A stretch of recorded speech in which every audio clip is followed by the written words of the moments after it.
Hello बच्चों, कैसे हैं आप सब। उम्मीद करता हूँ आप लोग स्वस्थ होंगे, मस्त होंगे और अपनी पढ़ाई में व्यस्त होंगे।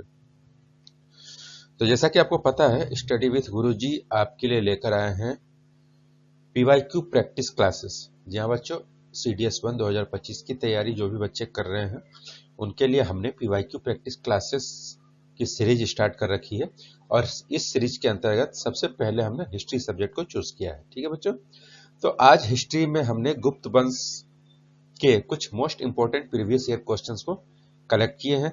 जी हाँ बच्चों, इनमें वो क्वेश्चन आपको दिखेंगे जो पिछले कई सालों में पूछे गए थे। ठीक है बच्चों, कौन से क्वेश्चन किस ईयर में पूछे गए हैं ये आपको हर क्वेश्चन के लास्ट में मेंशन किया हुआ है।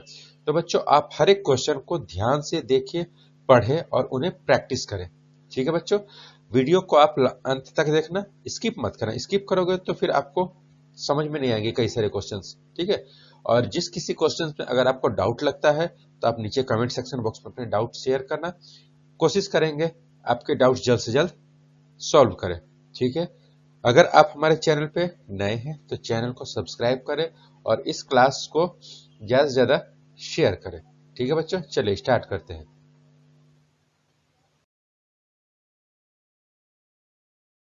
क्वेश्चन नंबर 1, फाहियान का भारत आगमन का क्या लक्ष्य यानी कि मिशन था। ऑप्शन ए होगा आपका गुप्तकालीन राजाओं की प्रशासनिक व्यवस्था के बारे में जानकारी प्राप्त करना। ऑप्शन बी, गुप्त काल के दौरान महिलाओं की सामाजिक स्थिति को समझना। ऑप्शन सी, बौद्ध संस्थानों को देखना और बौद्ध पांडुलिपियों की प्रतियों का संग्रह करना। और ऑप्शन डी होगा गुप्तकालीन राजाओं के समय किसानों की दशा के बारे में पूर्ण ज्ञान प्राप्त करना। ठीक है बच्चों, ये क्वेश्चन पूछा गया था CDS सेकेंड में आपको 2009 में। ठीक है, ऐसे ही आपको आगे जितने भी क्वेश्चन है हर एक क्वेश्चन के नीचे में ईयर हमने मेंशन किए हुए हैं कि कौन से क्वेश्चन किस ईयर में पूछे गए। तो चलिए हम देखते हैं क्वेश्चन नंबर 1 का सही उत्तर क्या होगा। तो फाहियान जो आए थे भारत, वो आए थे बौद्ध संस्थानों को देखने के लिए और बौद्ध पांडुलिपियों की प्रतियों का संग्रह करने के लिए, यानी कि इसका सही उत्तर होगा ऑप्शन सी। क्वेश्चन नंबर 2, अभिज्ञान शाकुंतलम लिखने से पहले कालिदास ने निम्नलिखित में से कौन से दो नाटक लिखे थे। आपका है नंबर 1 विक्रमो वर्षियम, नंबर 2 मालविकाग्नि मित्रम, नंबर 3 स्वप्न वासव दत्तम और नंबर 4 में होगा कादम्बरी। तो नीचे दिए गए कूट का प्रयोग कर सही उत्तर चुनिए। आपका ऑप्शन यानी कि कूट है ऑप्शन ए में 1 और 2, ऑप्शन बी में 1 और 3, ऑप्शन सी में 1 और 4 और ऑप्शन डी में 3 और 4। इसका सही उत्तर होगा ऑप्शन ए 1 और 2। अगला क्वेश्चन, गुप्त राजवंश के संबंध में निम्नलिखित में से कौन सा या कौन से कथन सही है। कथन नंबर 1, कुमारा मात्य सबसे महत्वपूर्ण अधिकारी थे तथा घरेलू प्रांतों में वे राजा द्वारा प्रत्यक्ष रूप से नियुक्त किए जाते थे। कथन नंबर 2 में होगा गांव के मुखिया का महत्व खत्म हो गया था तथा उसकी सहमति के बिना भूमि का लेन देन शुरू हो गया। तो नीचे दिए गए कूट का प्रयोग कर सही उत्तर चुनिए। ऑप्शन ए केवल 1, ऑप्शन बी केवल 2, ऑप्शन सी 1 और 2 दोनों और ऑप्शन डी न तो 1 और न ही 2। इसका सही उत्तर होगा ऑप्शन ए केवल 1। क्वेश्चन नंबर 4, गुप्त काल में वराहमिहिर ने प्रसिद्ध पुस्तक बृहद संहिता की रचना की, यह किस विषय पर आधारित प्रबंध था। ऑप्शन ए होगा खगोल विज्ञान, ऑप्शन बी शासन कला, ऑप्शन सी चिकित्सा की आयुर्वेद पद्धति और ऑप्शन डी अर्थशास्त्र। तो सही उत्तर होगा खगोल विज्ञान। क्वेश्चन नंबर 5, मूल्यवान रत्नों में गुप्त काल के समय सर्वाधिक विदेशी व्यापार किस रत्न का होता था। ऑप्शन ए हीरा, ऑप्शन बी माणिक्य, ऑप्शन सी मोती और ऑप्शन डी पुखराज। इसका सही उत्तर होगा ऑप्शन डी पुखराज, जिसे हम पीला नीलम के नाम से भी जानते हैं। ठीक है बच्चों। क्वेश्चन नंबर 6, नालंदा विश्वविद्यालय की स्थापना किस गुप्त शासक द्वारा की गई थी। ऑप्शन ए कुमारगुप्त द्वितीय, ऑप्शन बी कुमारगुप्त प्रथम, ऑप्शन सी चंद्रगुप्त द्वितीय और ऑप्शन डी समुद्रगुप्त। इसका सही उत्तर होगा कुमारगुप्त प्रथम। क्वेश्चन नंबर 7, निम्नलिखित में से कौन सा एक प्रयाग प्रशस्ति में वर्णित समुद्रगुप्त का गुण नहीं था। ऑप्शन ए तीक्ष्ण और परिष्कृत बुद्धि, ऑप्शन बी निपुण मूर्तिकार, ऑप्शन सी उत्कृष्ट संगीत प्रस्तुतियां और ऑप्शन डी प्रतिभाशाली काव्य निपुणता। इसका सही उत्तर होगा निपुण मूर्तिकार यानी कि ऑप्शन बी। अगला क्वेश्चन, क्वेश्चन नंबर 8, भास्कर का लीलावती किस विषय का मानक मूल ग्रंथ है? ऑप्शन ए होगा गणित, ऑप्शन बी शल्य विज्ञान, ऑप्शन सी काव्य शास्त्र और ऑप्शन डी भाषा विज्ञान। इसका सही उत्तर होगा ऑप्शन ए गणित। अब आते हैं अगला क्वेश्चन, क्वेश्चन नंबर 9, गुप्त शासकों के सिक्कों के बारे में निम्नलिखित में से कौन सा एक कथन सही है? आपको 4 कथन दिए गए हैं यानी कि 4 ऑप्शन, इसमें से 3 गलत है और 1 सही है। ठीक है बच्चों, तो जो सही है वही आंसर भी है।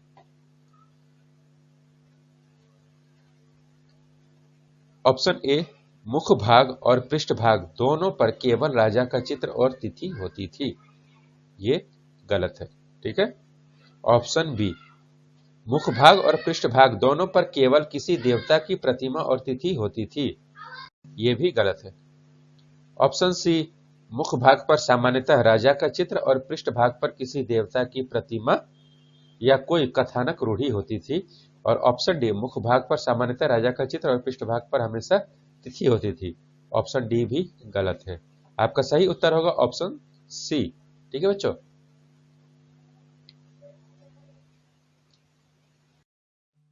चलिए अब अगला क्वेश्चन, क्वेश्चन नंबर 10। तो बच्चों क्वेश्चन नंबर 10 से पहले हम आपसे ये कहना चाहेंगे कि अगर आपको ये क्लास पसंद आता है और हमारे जो भी प्रयास है, अगर आपको लगता है कि हमारे प्रयास आपके लिए काफी महत्वपूर्ण है, तो हमारे जितने भी वीडियोस हैं उनको आप लाइक जरूर करें। ठीक है बच्चों, आप लाइक करेंगे तो हमें बहुत अच्छा लगेगा और हम कोशिश करेंगे आपके लिए और भी ज्यादा से ज्यादा क्लासेस प्रोवाइड करें, वो भी free of cost Hindi medium में। ठीक है बच्चों, हमारे चैनल पे जो भी क्लासेस मिलेंगे वो सारे हिंदी माध्यम में मिलेंगे। चलिए अब अगला क्वेश्चन हम देखते हैं, क्वेश्चन नंबर 10, दूसरी शताब्दी बीसी में संकल्पित लेखों के बारे में निम्नलिखित कथनों पर विचार कीजिए। कथन नंबर 1 है उनमें धार्मिक संस्थाओं को दिए गए उपहारों का अभिलेख है। कथन नंबर 2, वे एक व्यक्ति के कार्य के सराहनीय परिणामों का अन्य व्यक्ति में अन्यारोपण होने के विचार के बारे में बताते हैं। उपर्युक्त कथनों में से कौन सा या कौन से सही है? ऑप्शन ए केवल 1, ऑप्शन बी केवल 2, ऑप्शन सी 1 और 2 दोनों, और ऑप्शन डी न तो 1 न ही 2। ठीक है, चलिए इसका सही उत्तर होगा ऑप्शन सी 1 और 2 दोनों। ठीक है बच्चों, दोनों ही सही है। क्वेश्चन नंबर 11, भारतीय इतिहास में गुप्त काल के बारे में निम्नलिखित में से कौन सा कथन सही नहीं है? ठीक है बच्चों, हमेशा ध्यान रखना कौन सा कथन सही है या कौन सा कथन सही नहीं है। तो यहाँ पे 4 ऑप्शन दिए हुए, इनमें 3 ऑप्शन सही है और 1 सही नहीं है। तो जो सही नहीं है वही आपका आंसर होगा। तो चलिए हम देखते थे। ऑप्शन ए, संस्कृत भाषा एवं साहित्य सदियों के विकास के पश्चात साहित्य संरक्षण के माध्यम से वहां पहुंचा जिसे शास्त्रीय प्रकर्ष के एक स्तर के रूप में वर्णित किया गया है। ऑप्शन बी, महिलाओं की स्थिति को पुनः परिभाषित किया गया, वे औपचारिक शिक्षा की हकदार थीं और इसी कारण से उस काल में महिलाएं शिक्षक, दार्शनिक एवं डॉक्टर थीं। समय पूर्व विवाह कानून द्वारा निषेध था तथा उन्हें संपत्ति का अधिकार था।